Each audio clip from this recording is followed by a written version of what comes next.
भीम जी के राह पर चली है भारती रमेश हो।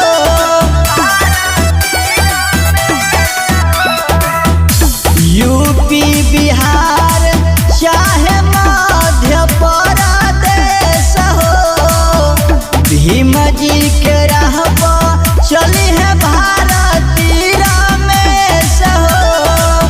भीम जी दिलावले बारे सबके पहचाना, यार सबके पहचाना कि ये कंवरिया खड़ा बाड़े सांसद रावणा हो, यार ये कंवरिया खड़ा बाड़े सांसद रावणा हो, यार ये कंवरिया खड़ा बाड़े। Sangharsh music digital recording studio Ekma भूली।